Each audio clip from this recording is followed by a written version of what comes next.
Do a big smile. Cheese. And we're into the pod. There we go. Oh my days. That's how we start. Welcome back to another episode of the now rebranded Alfie Dundas podcast because I didn't have another name for it. I am joined with Thor Stenhaug. Thor, thank you very much for coming. Thanks for having me. For people that don't know you, quick intro. You are... I am a Norwegian comedian. Hell yeah. Who lives in the UK, based in the UK.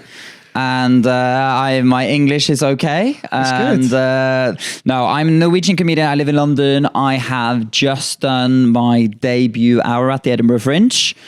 And I... Very successfully, I might add. Thank you so much. It was really fun. People are saying on the streets of Norway and London. Yeah, the people on the streets of Norway, they really talk about the Fringe a lot, you know. No, it was very, very nice. I feel very, very happy with it. You did, like, I did a little bit of research into you because I'm very well prepped. You started comedy in Liverpool.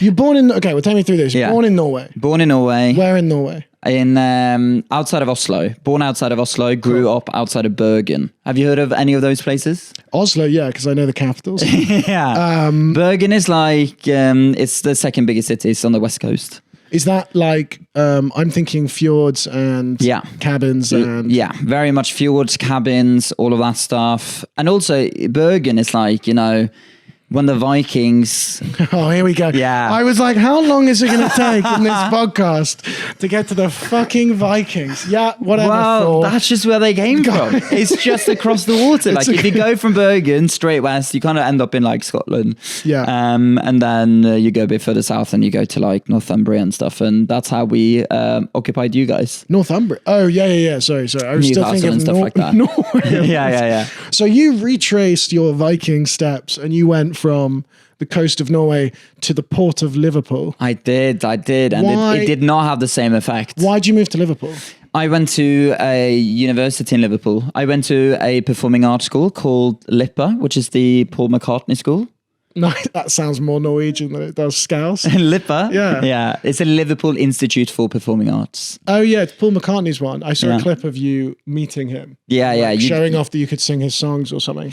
I talked about I just panicked and said I can play Twist and Shout on guitar, which A, it's not a very difficult song to play on guitar, and two, it's not even his song. It's not even his. That's just the least impressive Beatles song as well. It is. I mean, it's not even a Beatles song, it's a cover.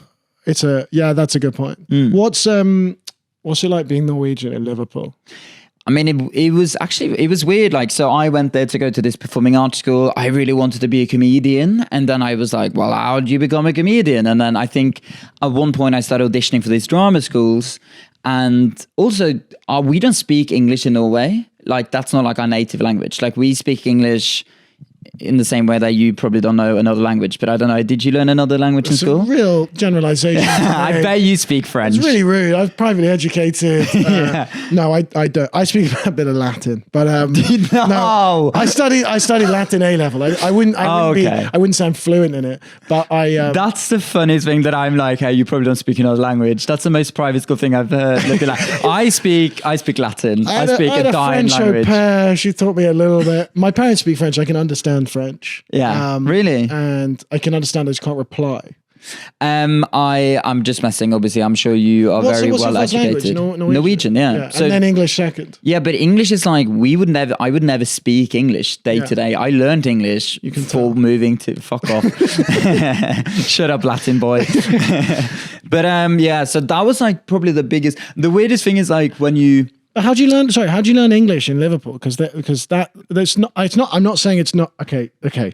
Many moments on this podcast have been accused of being out of touch, but that's not the easiest place. No, so basically my feeling with it was that we were learning English in school and like I could speak a little bit of English and it got better and better. Then I moved to Liverpool and I was like, this is nothing like what we've learned in school. This is just a completely different language. But also I love Scousers. Like Scousers have like, they're much more, I think like if I moved straight to London, I think I would have been like, wow, people here are so rude or like or too busy or I don't know, too cold. But like Scousers are really, really friendly people.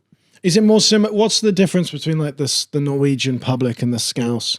I'm trying to think of like the stereotypes because Norway is interesting. Well, it's a big statement, but like Norway in theory is interesting because like the three Scandies that everyone gets confused, Norway, Sweden, Finland, are different to Denmark. Yeah, and Finland is also not Scandinavian. What? Finland is not in Scandinavia. So I'd hate I thought you went to private school. What's happening? I've seen a map. What are you talking about? It's like the three that are next to each other. Yeah, but so Finland, yeah, that's good to be fair. Scandinavia is Helsinki. Oslo.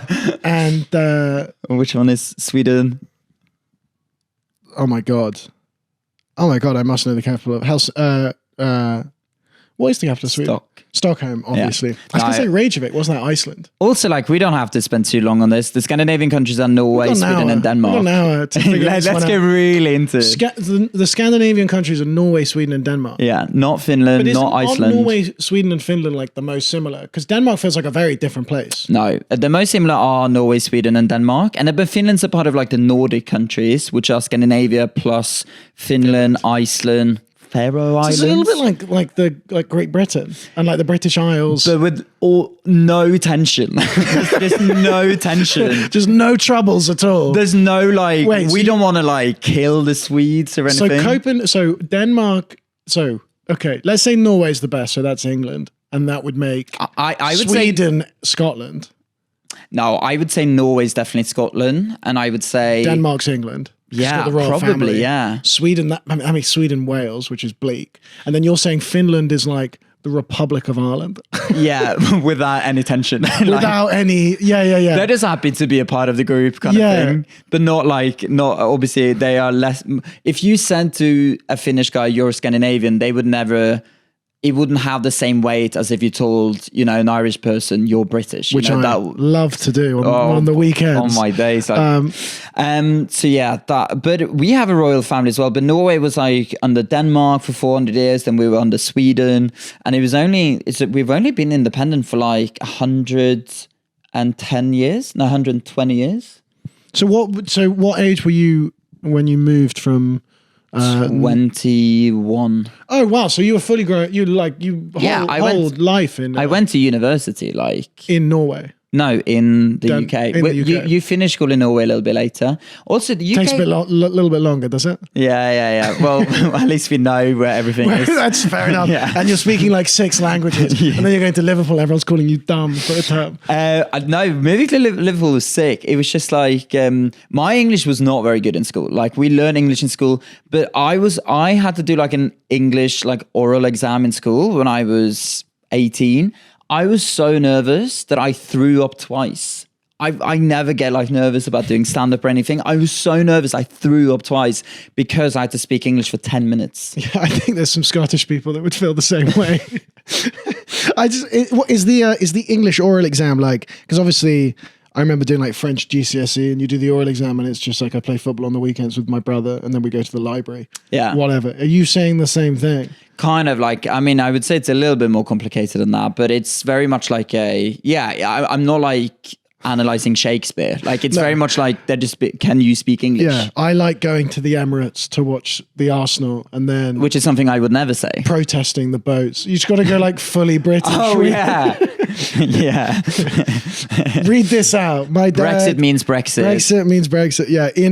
In Norway, just trying to get away with it. In Norway, we're learning how to be English. So you're like fully educated, fully grown, fully incubated human being man in Norway.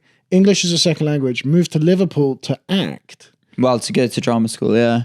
I would say acting is an overstatement. I would say. What's drama school like in Liverpool when you barely speak English? I mean, to be fair, you go so hard on the Scousers, man. I'm doing a tour show there, so I would just want to say I love the Scousers. We love the Scousers. No, I mean, it was great. I mean, also, the thing is, like, when you go to drama school in the UK, my first thing was that I just didn't know about the class system. We're like socialists in Norway. Okay, so we don't have I thought you meant like top set, bottom set. I didn't realize you meant like class war. Yeah. No, I mean like class system. Yeah, like Scouse, not English, and those. Yeah, Scouse. That was one thing, but it's like not most of the people at university weren't Scousers. The people from like England and some people from Scotland. and Wales. But it was just weird because like we got there and everyone was like, you know, I'm working class. And I was like, Molly, your dad is a sir. Yeah. His name is Sir Dad. Like he is a sir. And that was the first thing that I just had no idea like how much you guys like be like, I'm working class, I'm middle class, I'm up. We would never say that. Like you just never bring that up. What do you have in Norway? Because you guys have like an old royal family, and you guys have a lot of money in the oil stuff. So like it's not like a new country. No. Because class systems are often associated with old countries. Yeah. So England, Italy. But we're socialists, so like the difference between top and bottom is much closer than in the UK. That's why we're the best country to live in the world. And how does that feel when I said that? I agree with you. A lot of people would not expect that on the part. Really? That's why you guys keep coming top of the happiness index. Yeah, but I don't believe You that don't believe one that at all. bit. Like, I mean, I don't think we're happier than most Every people. year it does the rounds, and then the top comments always like, yeah, but they've also got the highest like rate of suicide. And I'm just like, can we relax on these like lad Bible studies? I also love that, but because it is always those things. It's always like with the happiest and the highest like suicide rate, and it's like surely you can put those next to each other and be like, I don't know if this links up, you know? Yeah, well, or there's there's something to learn from that. Yeah. Which is like go for a short but good time, and then the first negative thought, just get out of there. No, Norwegians are just like on cocaine. Yeah. You're on such a high, they calm down, and then you kill yourself. Well, you guys have like a big drinking culture, but yeah, I think, and I also think people in the UK look at Norway, and then we get those studies, or the Scandi countries in general. Sorry, the Nordic countries, as I've learned. It's all right, mate. And then they'll go, well, they've got the highest happiness rate, and everyone goes, yeah, because they are socialist and they redistribute the wealth, and everybody's happy. And then they go, yeah, but they're all killing themselves, so I'm gonna hoard. I'm gonna hoard. People then use it as a reason to be like, they can't be that happy. I want to hoard my wealth. I would say we're definitely happier than British people. I would say What that. I don't understand about British people, and this is from someone that is middle class at the absolute least, and upper class at the more accurate, is I don't understand why so many people in this country like defend billionaires when they're badly off. Yeah, I mean, there's a big thing about this in Norway right now because, like, so we had our general election last night. Oh, hell yeah. Breaking news on the pod. We never get a scoop on the pod. I'm sure you guys have been talking loads about the Norwegian election. I didn't know you guys had a parliament, to be honest. This is nice. What happened? So Labour won. Hell yeah. So Labour won. You guys have Labour? We have Labour, or like our Labour. It's like Carl Starmer. Thor Carl Starmer. Thor Carl Starmer. But they won. But then the second biggest party was our equivalent of Reform. And isn't that crazy? Like Rejig or whatever they're called. They're called Reclaiming Norway. Pardon? What are they called? Fremskrittspartiet. The Friendskips Party. It means like the future party, because they're like, this is what the future should be like, which I actually hate that name. I hate that as well because they're so stuck in everything's about bringing back the past. I know, but they also like a big thing that they were like, oh, you know, the wealthy people have to pay so much tax, and we're like, who gives a shit? Like. Yeah. I'm sorry. I mean, I don't know if that's like It's quite close to home, actually. Yeah. That's quite rude. No, well, I'm posh, but I don't have enough money to pay tax. I did, yeah. Like, this isn't a studio. Which I even think is insane in the UK, that you can be posh, but you can also be poor. Well, this is what is weird about like England is so old, and the aristocracy is so old. So like half of my family is an old aristocracy. So when you go to we were both in Edinburgh Fringe, and there's buildings called Dundas and there's statues called Dundas, but like that was in the 1700s, and then over 500 years of basically poor decisions and living above their means, that has led to a very small pot left. That's left. That's the part. The couch. That so we're sitting in. I sound and look like this and are related to that family, but I don't get any money from that family because it all gets in England. The way we maintain those like big stately homes, you know, those big like castles and stuff, is by when whoever's in it dies, all of it goes to the eldest son of the eldest son of the eldest son. Whereas in places like Italy, they have to split it between all the cousins. And what that means is that like within 2 generations, it gets fucked up. Whereas in England and in Scotland, it just stays for quite a long time. Are you the eldest son? No, I'm the youngest son of the youngest son. I'm the youngest son of my dad's 6 kids, and he's the youngest son of 4 kids. Oh no! So I'm so far.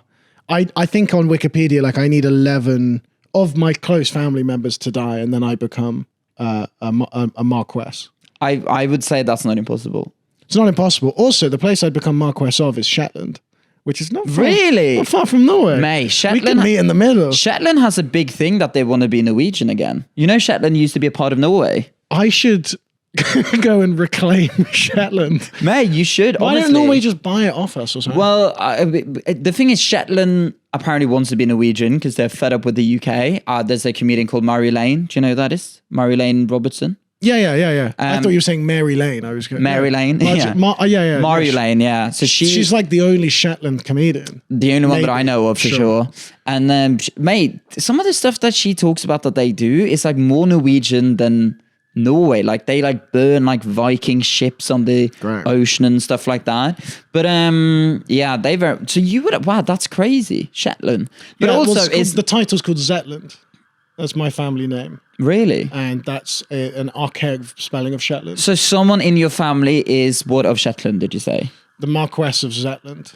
The Marquess? Marquess is like... Oh, M-R-Q...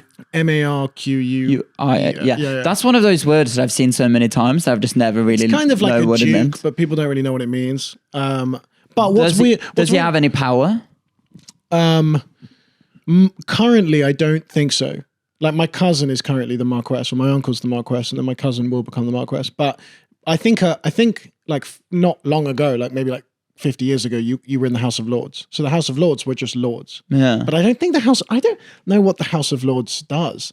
The House of Lords, do they have any power? And then there's the House of Commons. You're looking at a non-Brit here. I have no idea. I'm looking at the House of Commons over there. Yeah. You didn't even know we had a parliament until 5 minutes ago. But now you've got a Labour government. But we've got the same thing in this country where it's like we've got a Labour government and then the only other party that seems to be popular is like Reform. And it's just a crazy... It's crazy that it's one so or the extreme, other. yeah. It's the people are like, we need to change everything. And a lot of people be like, let's not change anything. Yeah. Well, also, the way I said that sounded like I was Reform there. You look more Reform than Labour, unfortunately, in this country. Shut the fuck up. Until you speak with your weird little Norwegian Mouse accent. Shut the fuck up. You walk in the room and I go, this is a Reform UK poster boy coming door to door to warn me about Norwegians, ironically. It is weird though, because like not in terms of having like a privileged show off here, but like you have like generational privilege, but I have like national privilege, which is different. Delineate for me, if you will. So you have like because your privilege comes from like the family that you are from, right? And like generational. But all of my privileges, I'm from such an ordinary family in Norway. Like my parents had a one-night stand. They had no money when we grew up, but we're just from a really rich country. So sometimes when people say, when I say I'm Norwegian, they're like, oh, well, you guys probably have loads of money. It's like, no, the country has loads of money. It's not like everyone has a yacht. Yes, but I really hope that's not Norwegian for yacht.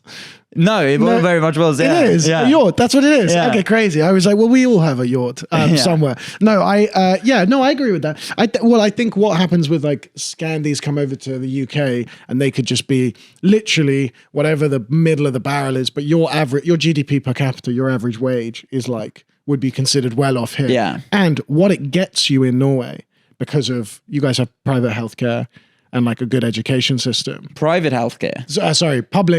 Public healthcare, like free healthcare. Yeah. But that is good. Yeah, and that is good. And no, but like good public healthcare. Oh, yeah. I'm saying like as opposed to like a free healthcare system that like is not working for you. So well, that's always the big worry, isn't it? When people are like, because even in Norway, like the right wing are always like, let's privatize more stuff.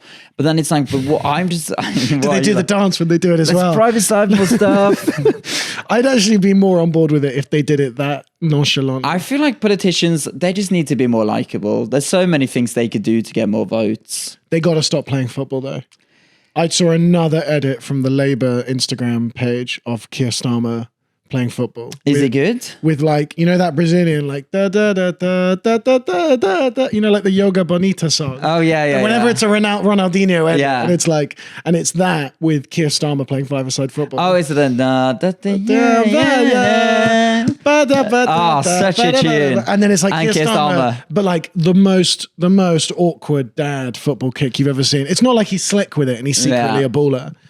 Who is? But if he was a baller, I think he would be so much more likable. I'd completely redeem him for everything he's doing. What? If he scored a free kick at Wembley in in the Sidemen charity match or Soccer Aid or something, which I'm sure he gets invited to, I think this country would skyrocket with euphoria. But you're very good at football. We have played football together. Yeah. Yeah, you're quite very good at football. This is nice. I was like, you're very good at football, and you're like, yeah, you're quite good at football. Well, you've played football, right? Yeah. No, well, we play in a comedians football where I just think we might be some of the younger people. Yeah, I do worry that it might just be my youth. No, but you are good, and you also have like you're very tall, but you got good ball control for being so tall. Were you ever like thinking about becoming, what are you saying? This is my favorite podcast I've ever done. This is great. No, I'm... What were you going to say? Have I ever thought about going pro? Yeah, but not now. Not now, but like I genuinely when you were younger. I still think if I wanted to, I could make it. Really? And it's depressing because I am a big Arsenal fan, and we have a player called Max Dowman who's been playing a couple games this season. Oh my days, is he good? 15, and I'm kind of like, it's born in 2010, and I kind of am like, oh, like I can't make it. Yeah. No, you probably can't. This is 100% true. Because I used to be a goalkeeper. I was a very good goalkeeper at school. Yeah. Much better goalkeeper than I am outfield player. And I was tall, and I've got the reflexes of a cat. And I was very, very good. And nobody wanted to be in goal. So I kind of assumed it was like an easy job. And then I was maybe 15. And I said to my mum, I've decided what I'm going to do. I'll either become an actor or I'll be a Premier League goalkeeper. And then I walked out the room. It's 100% true. And at the time, I had never acted. No, I wasn't. It wasn't like I was in my school plays and people were like asking me to be Billy. I'd never done a play. I think I'd seen a play. Yeah. And I was like, well, I can fucking do that. Yeah. And I was in the A team at school in goal. And I thought, either I'll go Oscar-winning actor or I'll play in the Premier League in goal. And here we are on your girlfriend's couch.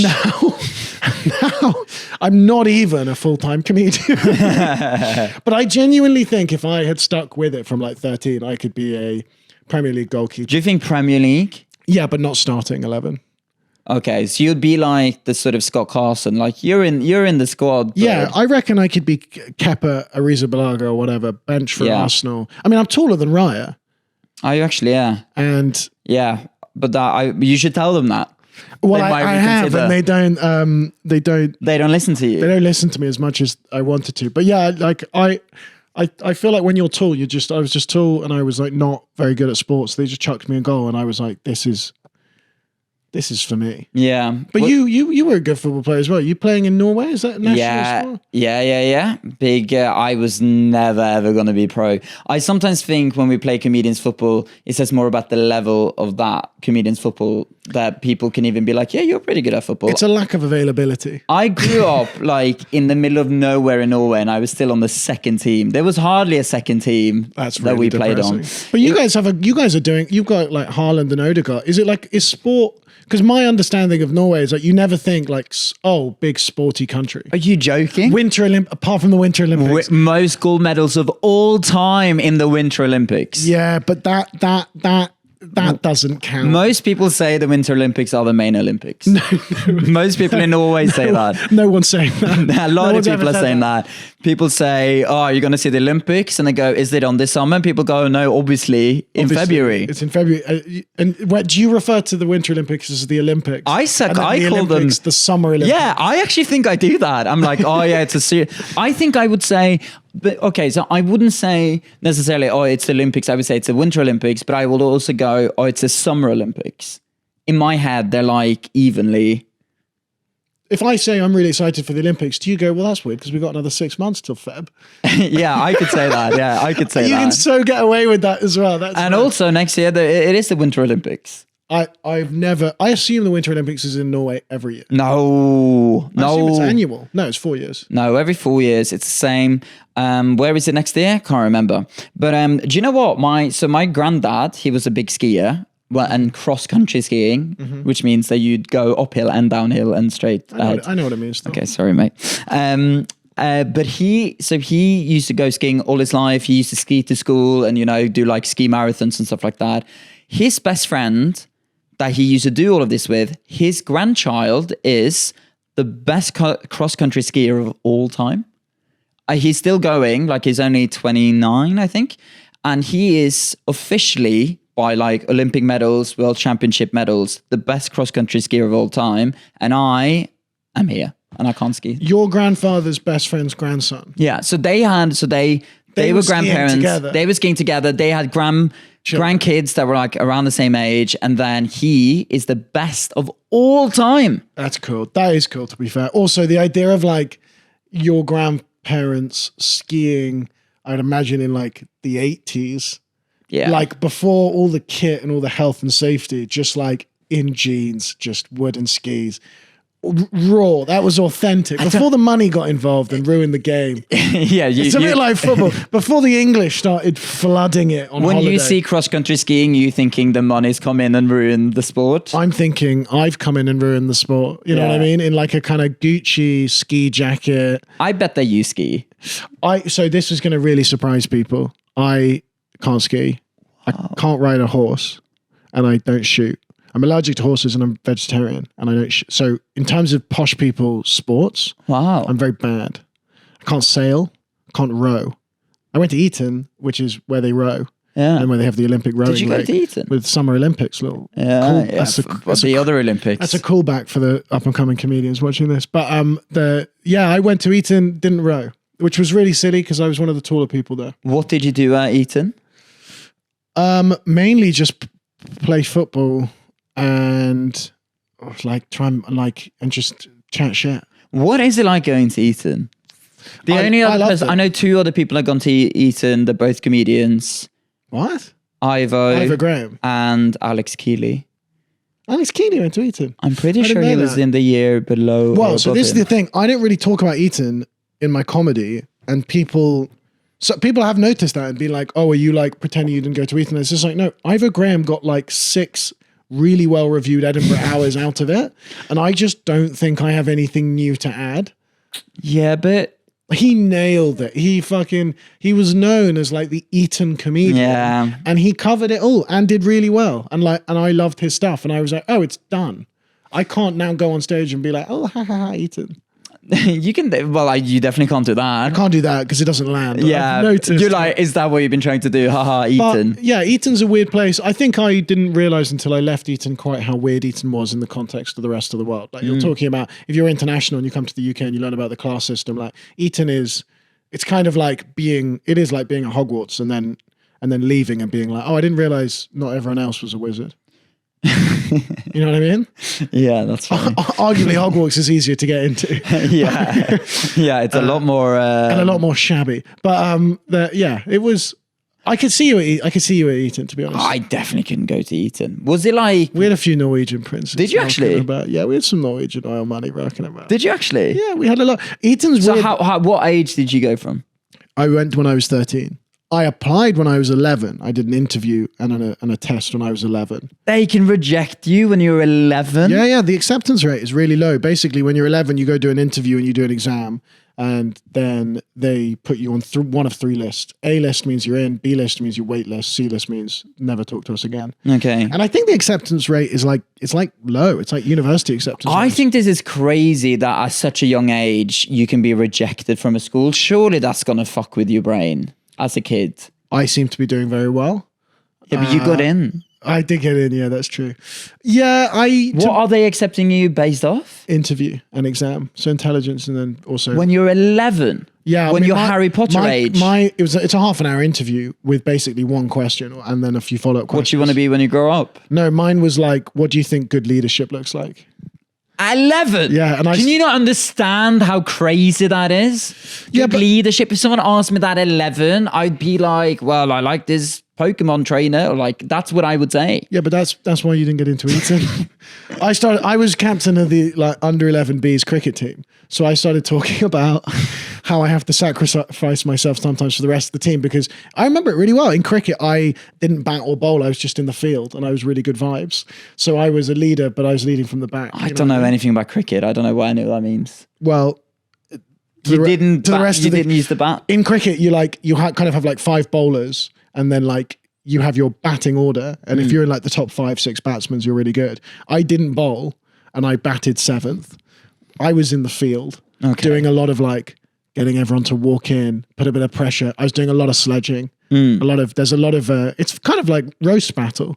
Like cricket sledging is like a comedy roast battle. You stand behind the wicket and the batsman's trying to focus, and you say things like more leaves than a tree, or more misses than Henry VIII, or something like that. More blocks than some, you know what I mean? Yeah. Than the US embargo. I don't know what it is. For me, it just feels insane that at age 11 you have to answer that question. Yeah. And like I'm not saying like, I'm sure there are like good things about it as well, but fuck that, man. Like 11, like come on, let a kid be a kid for a bit. No, cut out the weak, the strong continue. That was from a very young age. I had these really imperial goals. That's so mad. No, me. I think to be honest, the not getting in. I don't know anyone that like was negatively affected by not getting in. I think what's worse is getting in when you shouldn't be there. Yeah. Not when you shouldn't be there, like you don't deserve to be there, but like Eton is a school that is not going to. It is going to push you and tell you if you're bad at something, and if you are not going to respond to that well at a young age, which is totally normal, then fine. Like I had a couple classes where they would list, let's say we had like 15 boys in the class, private school, so small classes, and then 15 boys in the class, like they would list, we were like bottom set Latin, our teacher would like list 1 to 15, like everybody's level in the class. Wow. So like I would be told by an adult, you are the worst in this year. Oh my days. Biology or whatever. And I loved that because I was like, well, I know where I stand and now I can improve. Do you still compare yourself to people all the time? Surely that must be impossible to get out of.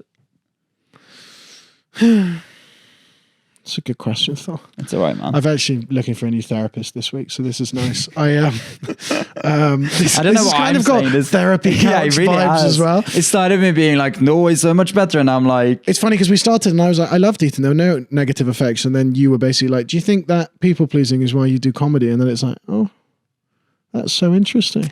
I mean, I just think it's crazy, but I do think the boarding school atmosphere, I can see why it creates relatively a high percentage of comedians, because to survive, it's not like American school where there's prom and there's like cheerleaders and there's like American football. It's not like who's the cool jock who's like getting all the girls. At an all boys boarding school, it's like if you can make older boys laugh, you won't get bullied. Yeah, like they'll think you're funny. But if you get it wrong, then you'll be chippy. You'll be like chatting back, and then you'll get bullied. So that line of like getting jokes off that are good enough without pissing people off in an environment with 50 boys who are older, younger, different, whatever, that's the best breeding ground for like, that's where banter comes from, basically. Yeah, but man, that just feels so unhealthy. But like, we don't have to go into it like that. You can't just, you're saying this as if this is a good thing. I love it. I think everyone should apply to it. I think all boys schools and all girls schools are just crazy, to be honest. Like single sex schools. Yeah, crazy. Also, like, what was it like when you like left and saw a girl? Were you like, oh my days, I've read about you? I've seen women before. Like I had, no, there's a lot of people that maybe didn't get enough socialization from the other sex. Yeah, you have to go and get that in your outside of school life. So you're allowed to leave the school? Yeah. You have a thing called, oh my god, it's gonna sound so. You have a thing called exeats, which I think is Latin for like you get to leave. Okay. Exeat would be like he, she, it leaves, I guess, or will leave or whatever. Okay. But, just so you know. Thank you, mate. But you basically, I'd say every 3 weeks get to go home for a weekend, or you'll have a half-term week. And obviously you have Christmas, summer. You still have the holidays. It's just when it's not holidays, you stay at school. So you would leave and then you'd be like, your family would be like, hey, Alfie, it's so nice to see you for Christmas. And you're like, fuck that. Where are the bitches? I was 13. Line them up. Oh my! What was your school? What's school like in Norway? What do they? One thing I'm always interested in, because obviously in England we like to rewrite history. Yeah. Some people have accused us of that, which I think is very rude and unpatriotic. That's insane. But what do you learn in Norwegian history class? Well, we learn about Norwegian history, and I'll tell you about that. But I just want to plug my Soho theatre show that's on next week before I forget. Has that got history in it? That's got some history in it. Well, actually, you also mentioned like your parents your one night stand baby. Yeah. Well, no, we can plug the talk show, about this that's later, what but it's about, right? I will just completely forget about this if I don't do it now. Yeah, okay, so basically to tie it in with each other. So yeah, I went to school in Norway, but I actually moved school actually only one time because I grew up in the south by Oslo, like outside of Oslo, like an hour and a half away in the smallest town in Norway, which is a town, but it was, I think 2,000 people lived there or something, and it was considered like a town because my parents had a one-night stand. So that is what my show is about. So my parents have never been in a relationship with each other. So sorry, your parents had a one night stand under what kind of circumstances? Like, how did they meet? So they didn't know each other. They literally had a one night stand. Didn't know each other. My mum was a student, like a postgrad student in the north of Norway. She was down south visiting her cousin.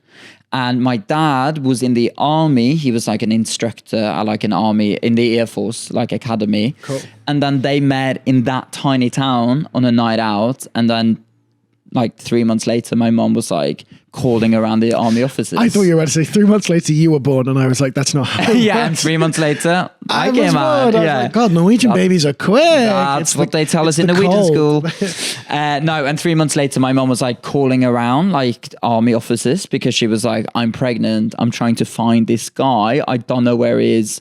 And then And this is eventually, before like they had each other's number. yeah. Landline time, you know. Oh my God. And then she found him eventually, and she sent him a letter. My dad told me about this like literally only like 2 months ago. And he said that in the letter, he said two things. He said, one, I'm pregnant. Two, I have chlamydia. What a letter to What receive. a letter. Can we get rid of both? Can we get rid of both? Good luck. Good luck with that. I'm off to fight the English. I'm off to Iraq. I'm off to Shetland. Big troubles going on. Yeah, we're trying to get it back. That's crazy. Yeah. So the chlamydia cleared up. The baby Came out. Yeah. Perfect. Thank you, mate. Not particularly Scandi looking. Do you not think so? Not tall enough, not blonde enough. I think I look more Scandi than you That's on this crazy. pod. If you're watching this on YouTube or Spotify, and we are available everywhere here at the Alfie Dundas pod, I think you could look more English and I would look more Scandi. I mean, Because of the blonde. You do look quite Scandi, but there is, yeah. I mean, you do More look quite Swedish. Scandi. Yeah, I get Swedish You a look lot. more Swedish, Yeah. maybe. But so you were born, and well, how did your dad respond to the announcements that? Well, I think there was definitely a talks about like what should we do. Like, Can you should imagine we- being in the military and you get a letter saying, "I've now got a baby and chlamydia." Yeah. Like that's a bad day. I actually know that my dad's response was, I don't think the chlamydia is from me. I think Yeah. I know, but I love that he was like, we'll Of keep the course, baby, yeah. but You you gotta can have sort the that out, chlamydia. yeah. Yeah. Surely his first question was, "Are either of them mine?" Or even mine. Yeah. I don't know which What one's. does the chlamydia look like? Yeah. Well, also like, what's worse? You know what I mean? Like, which one would you rather? Kill, marry, shag. Shag, marry, no, kill. shag, marry, kill. Pregnancy, chlamydia. Well, no. What would one-night happen is stands. if he responds and he goes, "Look, I just don't know if either of those are mine," and she replies, she goes, "I got good news and bad news. Yeah. Which do you want to know about first?" I would rather. You would much rather have chlamydia. Wouldn't you? Than be a dad to I don't someone want you to. I don't don't know? want to. I never said I'd be a dad. I don't know if you've seen Saltburn recently, but us poshos, we don't need to fucking be involved in the baby. All I need to do is shake his hand when he's 18 and send it off to Eton. It'll be fine. Yeah. So that's rough. So he accepts the baby. He rejects the chlamydia. Yeah. And then he raised you. They raised me together, yeah. So my mom then moved. They both moved to the same town so that I would like have a relationship with both of them. They lived like a 5-minute walk from each other, and they raised me together as like, I don't know, like friends, I suppose, or co-parents. I mean, then they weren't friends. They were basically just co-parents that they didn't know each other that well. Did they ever? Because I could see a great rom-com.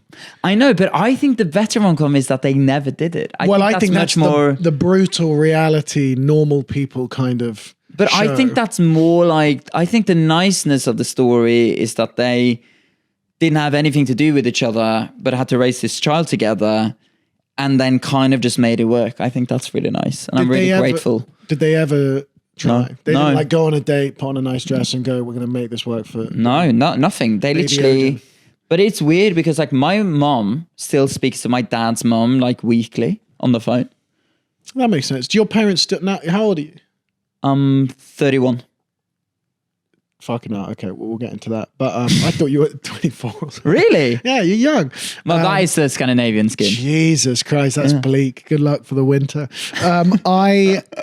You're 31. Are you now? Obviously, 10 years they've had legally no kind of responsibility for you. Like, are they still co-parenting? No, I mean, they haven't really done that for a while because, like, they both came to Edinburgh to watch the show. Great. They came to, also now, when I was 10, we moved to Bergen, me and my mum. So my parents haven't actually seen each other much since I was 10. So them coming to Edinburgh together was just so weird. It was like they stayed in the same hotel.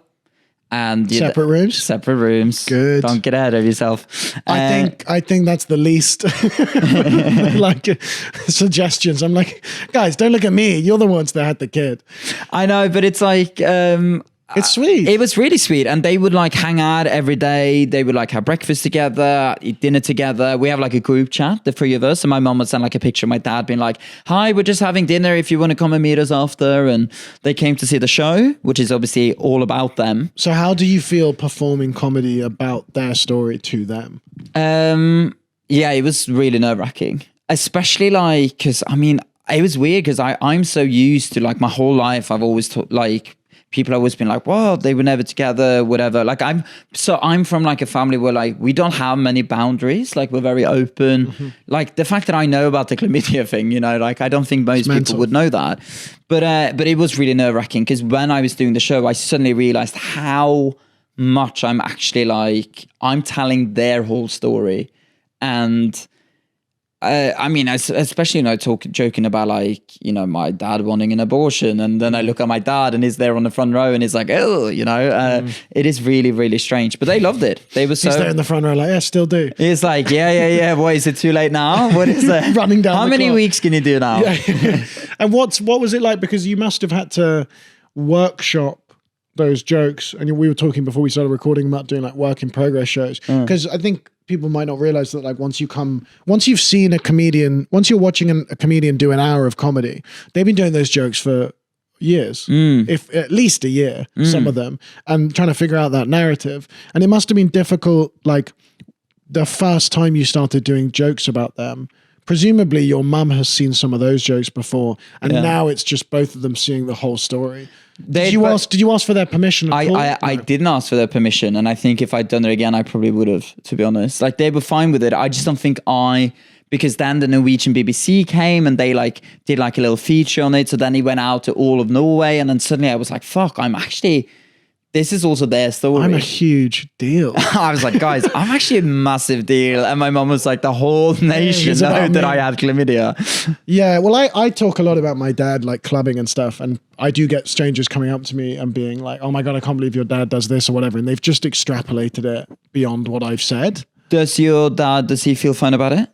Yeah, I think so. I have asked him, and also I like have had to ask him because I put a lot of stuff out. Yeah. And I put it out online and stuff. But for example, like if I'll talk about dad clubbing and then I'll make a joke about him taking drugs in the club, it's like the drug bit isn't true. Yeah. It's just an extension of the old man in the club bit. But some people don't know that. But people don't know it at all. People don't, and then they come to the comments and they go, and sometimes I feel bad because they'll be like, people will DM me and be like, seeing your bit helped me reconcile my relationship with my father, who I've always resented for partying, or the comments will be like, sounds like a negligent father or whatever. And I'm like, what are you talking about? Like, people always want to jump on negatives, I feel like.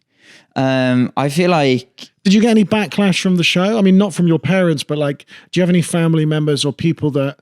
I haven't talked to my grandma since I did the show, but I think she's fine with it. It's just randomly. Which side?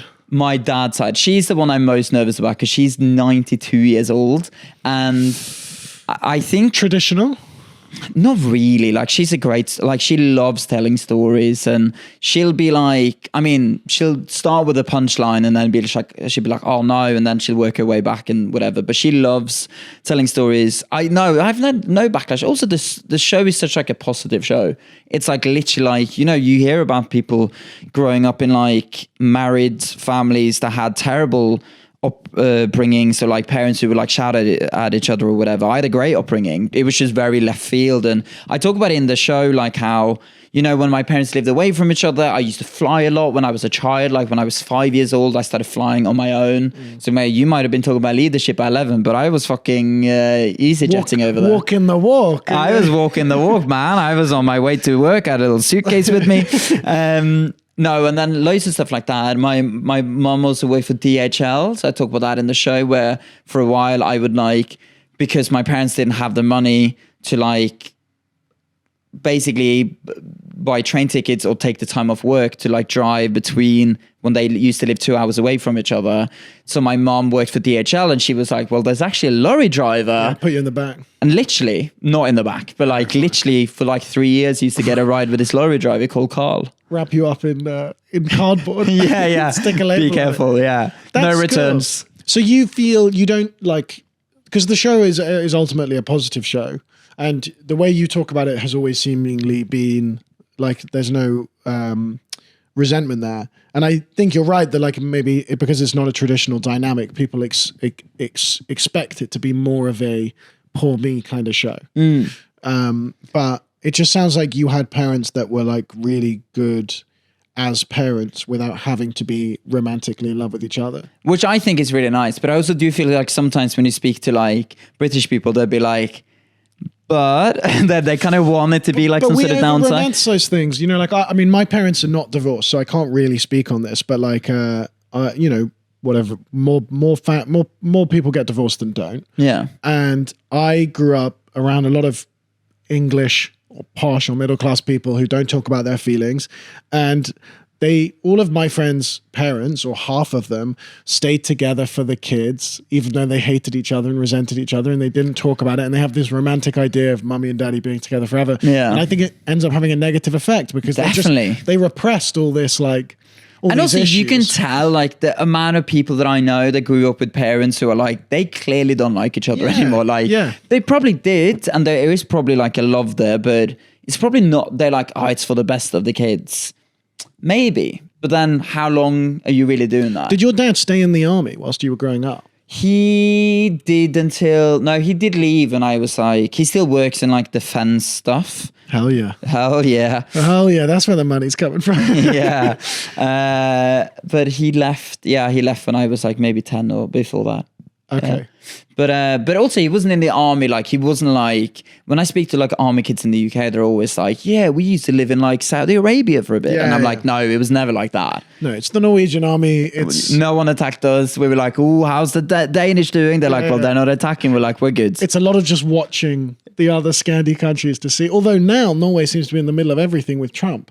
Yeah, well, do you know what? So, you know, I said like Shetland used to be a part of Norway. Another thing that used to be a part of Norway for years was Greenland. Until we were under Denmark, and then when we got like free from Denmark, they were like, you're a free country, and we're like, we and Greenland, and they were like, you are a free country, and we're like, what about Greenland? And you are free. You are free. Go Greenland. Don't worry about Greenland. They're over there. And I've always thought like, oh, Greenland used to be a part of Norway. Oh, maybe we should try and get that back. Until Trump was like, we want Greenland. We will go to war for Greenland. I was like, fuck Greenland. I don't care. I don't care about Greenland. Ironically, both you and Trump had the same idea, which is that I feel a little bit of ownership over Greenland. Yeah, I know. Which is actually really bad. And Hey, I'm English. I think it should be mine. I'm putting that campaign out. If you were going to take back one country from the empire, which one?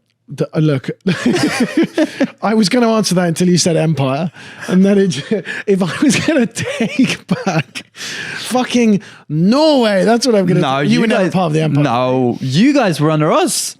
We invaded you guys. Let's not. Which language are we doing this interview in? Let's not have this conversation now. I'm not in Oslo. No, I like all countries equally. Okay. I'm a little bit uncomfortable with the idea of the Commonwealth. Like, we still have the Commonwealth Games. It's crazy. Like, there's certain things where the Commonwealth Games is now meant to be this big celebration of culture. And I'm like, well, the biggest thing you could do to celebrate is to stop calling it the Commonwealth. You know what I mean? Like, I just think it's a bit problematic still. What countries are in the Commonwealth? So Canada? It's like in India, Jamaica, South Africa.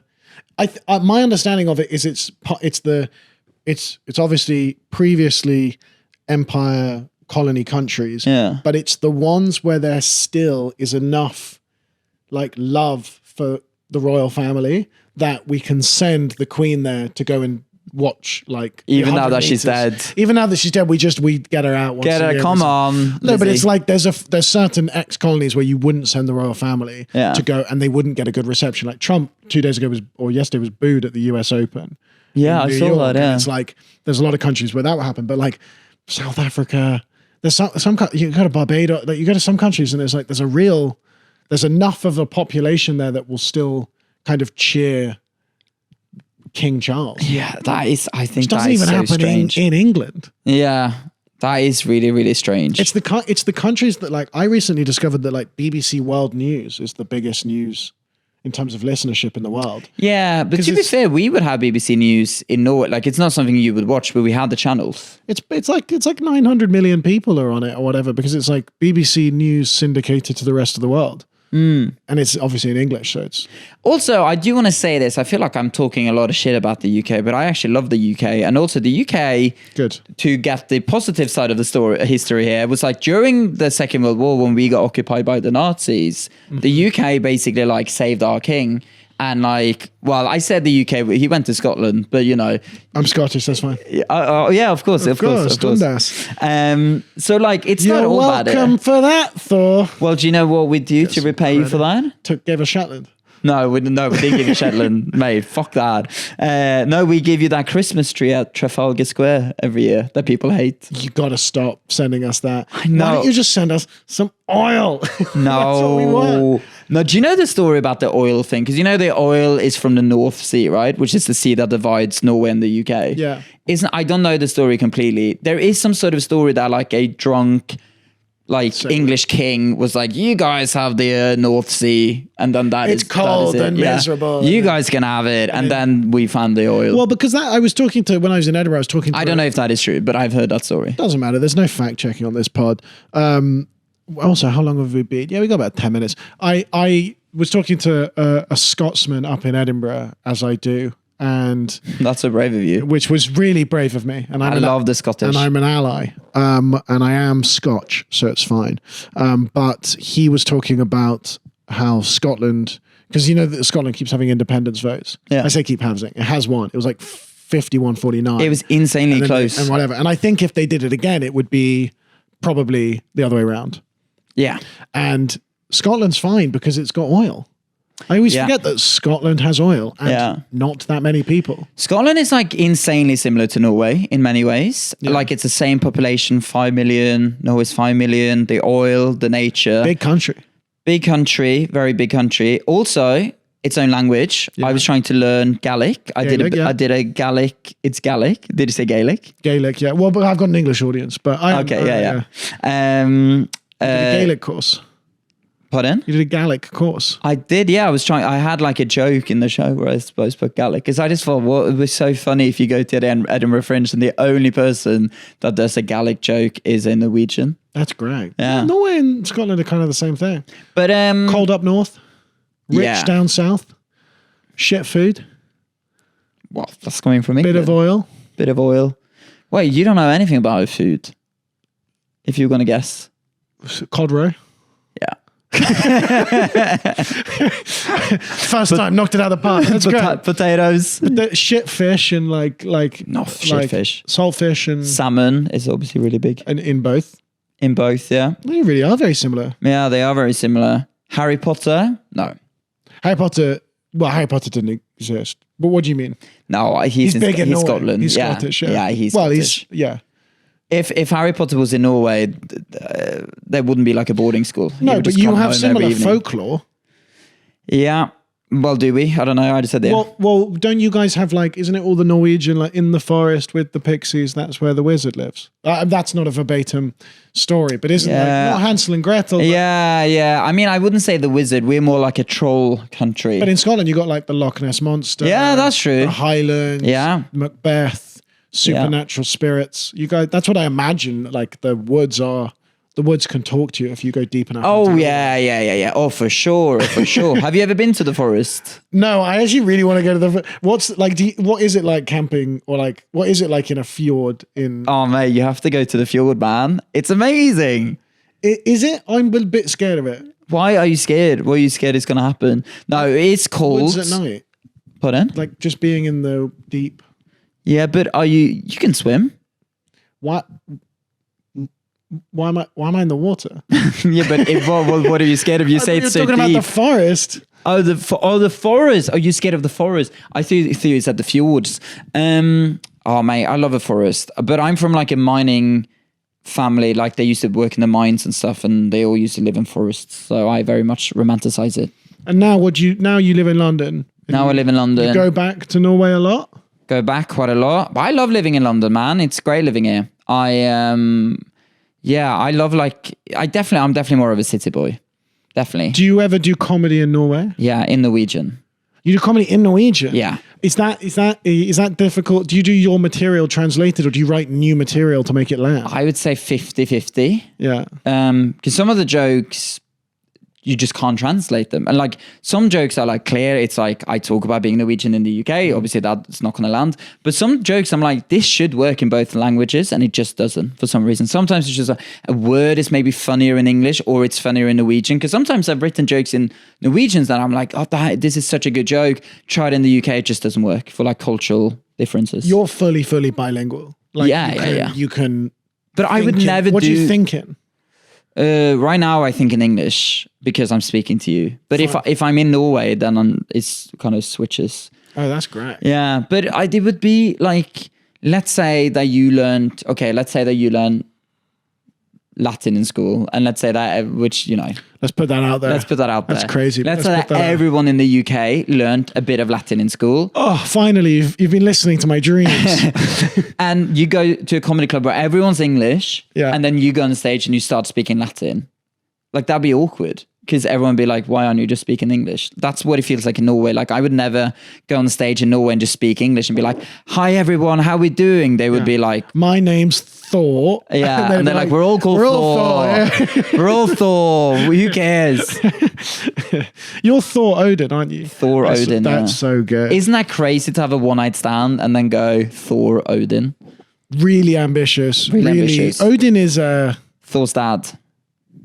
Oh yeah, that is crazy. Are those Marvel Thor is so he's inspired by Norse mythology, and then Marvel basically just stole it. Growing up, do you read Norse mythology? I don't know why my lisp is not Norse mythology. North misogyny is a very different thing. Norse mythology is like Greek mythology, or it's like Norwegian? Is it like, what's the English equivalent? I mean, Arthur's sword and... No, I would say it's way more similar to Greek mythology. Yeah, like Zeus and Odin has a lot of like similarities. And then you have like Thor, and I mean Hercules, but Hercules was like half man, so maybe not. But yeah, no, it's a mythology like that. It's not like we believed in it, but they used to believe in it, during the Viking Age and stuff. Worshipping the trees and stuff. Pardon? Very like Game of Thronesy, like worshipping trees and the spirits. But they were just like, I also think like that's what they say, like the Vikings were such good fighters because they were like, if you die in battle, you go to Valhalla. Yeah. Oh yeah. Which is like, it was a very much smaller country than the UK, but much better fighters. People really bought into it. Yeah. And yeah, well now you die and you've just... nothing happens. And that's why the military just doesn't care anymore. This is why it's so nice to be on this podcast. It's so positive and uplifting. The good thing about this podcast is we like to dip in and out of different topics, and it really doesn't matter if it stays positive at all. Yeah. Yeah, fair enough. What else do I want to ask? I'm out of questions, to be honest. Oh, well, no, one more thing I wanted to ask is about your show. Yeah. And kind of about co-parenting. Like, you've now done that show, you must have done it 30 times in Edinburgh. Yeah, probably that, yeah. And obviously it's quite like a personal show. You'll take it on tour, and I'll chuck your Instagram in the description of this. So if you're anywhere in the UK or maybe Norway, will you take it to Norway? Yeah, but that, like, first now I'm doing it next week at Soho Theatre, Wednesday to Saturday downstairs at Soho Theatre, and then I'm doing a UK tour. Norway will be later than that. Fine. So if you're anywhere in the UK, make sure you go and see the show. But like, what has the response been like from general punters? Because you're obviously talking, I mean, have you had other, is this, you know, I've had other one night stands. yeah, because we were talking about Daniel Sloss before, and it's like Daniel Sloss obviously had all the people come to him with like divorce papers and be like, oh, look, like you caused my divorce. Yeah. Have you had all the one night stand babies reach out to you and be like, we need to unionize? It's insane how many one night stand babies there actually are. Like, so I used to say it in the middle of the show. At one point I would just be like, is there any other one night stand babies in the room? And there's almost every show there would be someone who were like, yeah, my parents have never been together, or, you know, it would be like my parents had a one night stand and then they got together and then they got divorced or whatever. That's always the case. Yeah. I don't think I ever had, maybe I did have someone that had a one night stand and just stayed together, but I mean, loads of people have one night stands, Alfie, you know, that happens. I wouldn't know, but I've heard in pop culture, and it's just crazy that you're talking about something that is suddenly bringing them all out. Yeah, I mean, it was cool, but I feel like you must feel very seen if you're sitting in a crowd, not really knowing what the show's about, and then he's talking about like being a one night stand baby, and you're like, oh my god. I always thought that like, because the show is obviously very much structured to be like, I know this was a weird way to grow up. But there are people that will watch the show and be like, this is relatable material. Finally, someone is speaking up. Speaking up for us. Is there a one night stand? But yeah, I'm trying to think if there's like a better name for that. Yeah, but one night stand baby, yeah, I don't know. But it was, there was such a good, honestly, I had such a good reaction from audiences. And I mean, I kind of knew what I wanted the show to be, and like, I will write shows in the future that will be probably very different to this. But for the show that I tried to write, I feel like people got it, which was nice. Great. And it's weird because it's also like when you do your debut, which you will do next year, it's also like the first time that you get like properly reviewed and stuff like that. And it is like, there's a lot to think about, but it is also really nice that you feel like you spent so long trying to create something and you feel like people are like noticing it. That's lovely. Is it weird to read reviews, you know, professional or audience, about like your personal story? Because they're reviewing the comedy. Yeah. But like they can't not comment on the content. Is it weird to have something so personal then like reviewed back to you? Yeah, well, I didn't read any of the reviews until the Fringe was over. So then like the last day of the Fringe was me just being like, ooh, like, and that, it was kind of exciting. Yeah, it was a little bit weird. I mean, they were all so like, just so positive. They were so many stars. It's like the Norwegian sky on a clear day in the forest. In the forest. You're in the forest.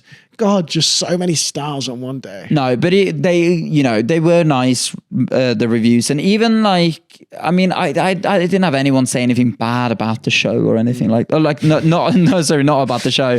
I mean, about the story. No one said no one said anything bad about the show. Thor Stenhaug, the bastard. Yeah. Coming over here, stealing our comedy jobs, mate, from hardworking Brits.